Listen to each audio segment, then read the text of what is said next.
corps hyper bridé, qui vous a handicapé. On a créé ça parce qu'on a envie de contrôler l'information. Certains, je sais, comme je dis, être capables d'unifier leur esprit, de projeter leur conscience comme ça vers quelqu'un où ils peuvent influencer votre réel. Pourquoi? Parce qu'ils vont aller à votre bloc central de votre cerveau et induire une fausse information. Parce que c'est trop long pour arriver, même ça se chiffre en nanosecondes, c'est trop long, et que c'est centralisé par un système qui va stocker l'information et vous le renvoyer à votre cerveau. Voilà, je vois du rouge, je vois du truc, je vois un panneau, mais tu vois pas la chose qui est devant toi. Ah ben non, pourquoi? Parce que on ne veut pas que tu vois. Il y a l'information engrammée dans ton cerveau qui t'empêche de voir. Donc, c'est pour ça que quelque part, tout ça, évidemment, Sylvia le connaît par cœur.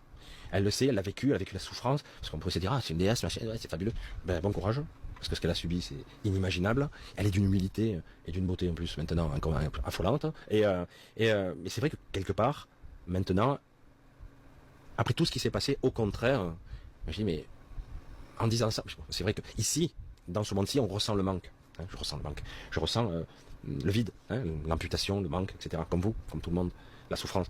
Et donc, quelque part, elle est consciente que je peux ressentir le doute et l'incompréhension. Et donc, c'est pour ça que quelque part, s'il devait y avoir un message à transmettre, à vous transmettre, c'est un temps viendra où vous aussi, vous arriverez à être unifiés. Et ça changera tout. Vous serez la même personne, mais entière. Alors, au début, ça sera bizarre.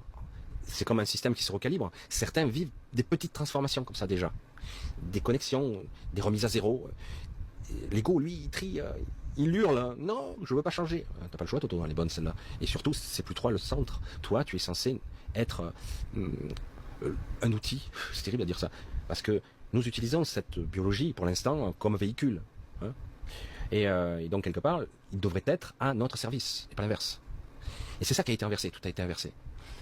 Donc, quelque part, ce message d'espoir qu'elle essaie de nous délivrer, que je peux retranscrire difficilement, je vais encore sortir ce mot que je déteste, mais qui est pourtant magnifique quand ça a été dit par elle, c'est un message d'espoir, de sublime, et d'humilité extrême. Parce que le paradoxe de tout ça, nous pourrions être entiers, complets, mais avoir un champ de perception qui sera beaucoup plus large que ce corps, beaucoup plus grand que ce corps. Oui, même s'il y avait des modifications biologiques et génétiques, ce qui peut se produire, dans ce cas, elles seront mineures. Ce sera des petites transformations. Il n'y aura pas de grosses métamorphoses, que le cerveau se transforme, que les connexions se fassent. Même si ça se faisait, elles seront mineures. Elles se feraient. Ça serait visible, mais ça sera mineur. C'est à un autre niveau que ça va se situer, où il y aura un regard proche, ici, physique, mental, rationnel, égotique.